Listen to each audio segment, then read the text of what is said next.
guys. Just a little quick little show off of what I did to the steering wheel. Finally got those carbon fiber pieces put in, and then I did that to kind of go with the red. But I got a quick video I want to show you guys. Oh, also I got those installed too. Those little illuminated kick plates for all four. And I also got those red calipers put in, Brembo calipers put in. You guys like that? Let me know what you think about that. But today's video is on how to install a blow-off valve on a 2020 Kia or 2020 Sonata 1.6 liter engine. 2020 and up on Kia and Sonata 1.6 liter engine blow-off valve. You need to take off this air tube breather right here. Once you take that off, you would either have the stock cold air intake box here, and from that box it'll be like a rubber or plastic little line that'll run to your turbo back there. But on that line it'll be a rubber hose that will come off that line from like what you see here, and it'll connect to from here to run from here.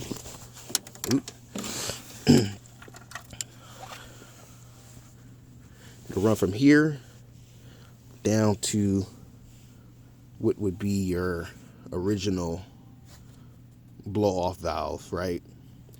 So your original blow-off valve would be right here, and I have a hose connected to it that will run from here to your stock cold air intake.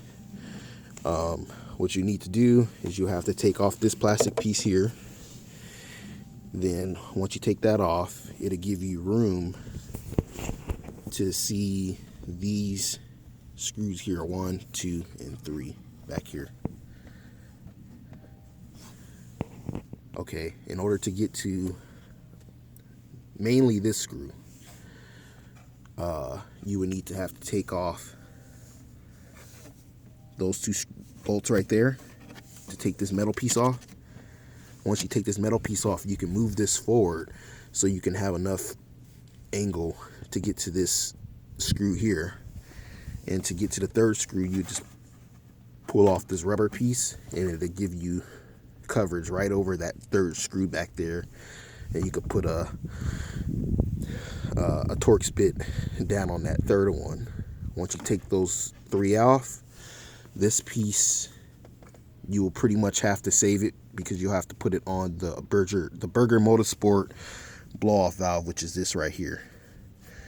And what comes in that kit for the Berger Motorsports is a O-ring, a rubber O-ring that you will have to put at the bottom of this piece here, so it will connect with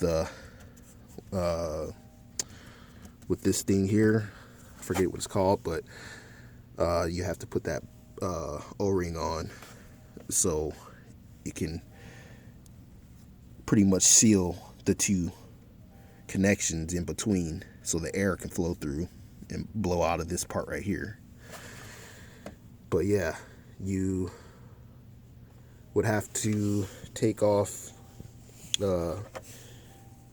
these little plastic things here, so you can lift this up a little bit so you can get to those 2 screws that I showed you.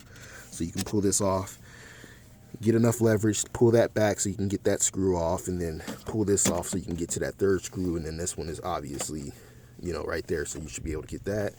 Unplug this, take that off, and then pretty much you'll be reusing this from your old one to put on the new one.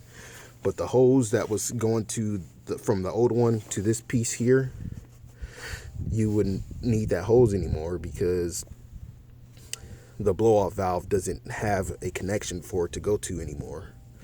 So Another thing that they'll send you in the kit is this clamp and this rubber piece right here. And you just use this rubber piece and this clamp and put it on either your aftermarket cold air intake or the original one that you have stock with the car. You just put that on there, clamp it down nice and tight, and either I would prefer to just store the hose and the original one that they have on the car when you buy it. Just put it away. You may need it in the future, so just put it away for some rainy days. But another thing that I wanted to mention too was, if you are installing a blow-off valve and a cold air intake all at the same time for the first time, I did something that I didn't really understand that I did until it was too late. Okay, so you see how this is like that, right? Well, naturally, when I was putting it on, I had this turned the other way, because naturally you just would think that it would go on facing this way, so this isn't looped like that. So kind of find out that caused some issues, because the airflow sensor has a arrow of which way the flow of the air needs to be going, and I didn't know that. And I installed it, was driving the car, and I noticed the car was like running super rough, could barely gain speed. I thought I did something to the engine. Well, coming back, I'm paying attention to fine details, and I realized that I had this sensor on the wrong way. It was facing this way. And so yeah, if you're putting on a cold air intake, an aftermarket one, you need to make sure you put this sensor on that you will have to use from the old mass airflow sensor. You have to use that one for your aftermarket one. And just make sure that this arrow is pointing this way, not that way. Okay? But yeah, that's pretty much all you have to do as far as the blow-off install. It's just these 3 screws. Take those 3 screws off. You put the O-ring at the bottom of the Burger Motorsports one. You set it down in there. And then you put these screws back in. You make sure that they're nice and tight, so that gasket, that O-ring, is sealed between the 2 pieces here. And plug that back in, and you're good to go. If you guys are installing this for the first time and this video helped you out, please comment below and let me know how the install worked for you. Greatly appreciate it. All right. Thank you guys for tuning in, and hopefully you guys will come back for some more videos. All right. Peace.